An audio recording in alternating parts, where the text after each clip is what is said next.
the fall, looking right at his receiver. Caught fighting, and I think he got in. He did. Touchdown. I think it in there. The Jacksonville Sharks keep rolling 7-1 in first place by a couple of games now in the NAL. Saturday night, they'll play the New York Streets, the only team to beat Jacksonville. That happened in week 1. Welcome back, everyone. Action Sports Jax Primetime. Brent Martineau along with the Jacksonville Sharks, Keith Bowers. How you doing? I'm doing great. I feel a little small next to you, but I guess that's what I'm supposed to do. I'm not a defensive tackle in the in arena ball. Shark coming off another big win. I know you got back at 7 in the morning, so it's been a long day or a short night or however you want to phrase it. That's the grind of arena ball, isn't it? Yeah, man. 7-hour drive, but it feels good when you're coming back with a W. So.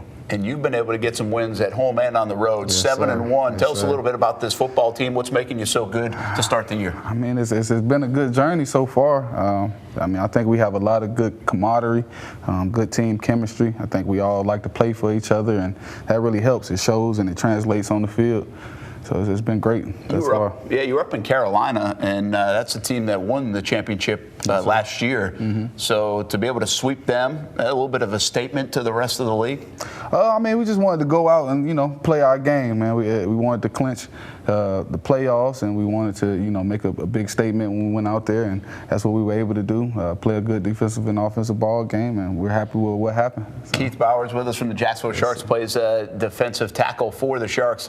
You got a big one coming up this next week because this team coming in on Saturday night here at home beat you to start the year. Yes, sir. That always brings a little bit of chip to practice, doesn't it? Yeah, definitely. I mean, I didn't get to play the first game. I was out that first game, but I'm definitely excited to get out there and be able to, put my hat in the ring and do what I can do. And it's going to be a good night, especially in front of those Jacksonville Sharks fans. Yeah, it's a fun atmosphere at the arena. You've been doing this for a bit now, part of the 2017 team that won the championship. I think you're the longest tenured Shark. Yes, sir. What keeps you going? What keeps the drive to play football going? You had a sack and a half last night, 1.5 tackles for loss as well, so you're still playing quality football. Yes, sir. What keeps you going this deep into your career? I mean, I just got a drive and a desire to win, and I love the game. I've been playing this game since I was a youngster, and I've been playing at a high level since I was a youth. Since youth football, all I've known is, you go out there, you give it your all, and you compete for a championship. And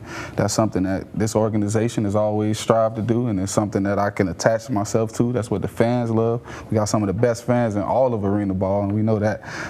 So, I mean, it's easy to go out there and give it my all when I got those things driving me. Take us into your mentality a little bit, though. These spring leagues that have popped up. There's the NFL. Yes, sir. And then there's some of these spring leagues, and obviously the AAF didn't work, but there's a new one coming next year with the XFL again.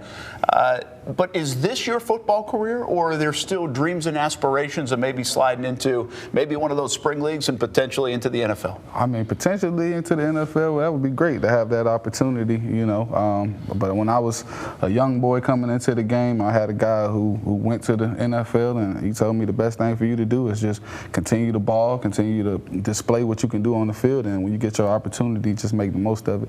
And, that's what I'm going to do. I've seen guys do that 101 times before, and I know I'm of that ilk. So, give us a scouting report. Before we knew Yannick Ngakoue, Jaguars pass rusher number 91, you knew him well. You played college football with him at Maryland. Did you see this coming for Yannick? This career, 29.5 sacks in his first few years. He's about ready for a huge contract. Tell us a little bit about Yannick back in the Maryland days. Man, Yannick is what I like to call, he's a dog. I mean, he's one of those guys that just come to work and have a lunch pail, and he's just one of those people that from early on you knew that he was ready and he was hungry and he had a desire to be great. And anytime you're around that type of energy, you just want to be, it motivates you and it keeps you going. So I got tremendous respect for what he's been able to do, and I expect it, and I expect him to continue to keep working and continue to keep balling, because that's just who he is from the bottom of his heart, Yeah, you nailed the scouting report on Yannick Ngakoue. That's exactly who he is. Keith Bowers, big game Saturday night for the Jacksonville Sharks. Keep balling out, man. Thanks for joining us. Come out and see us Saturday night. Action Sports Jax Primetime, Saturday, 11:30 on CBS 47.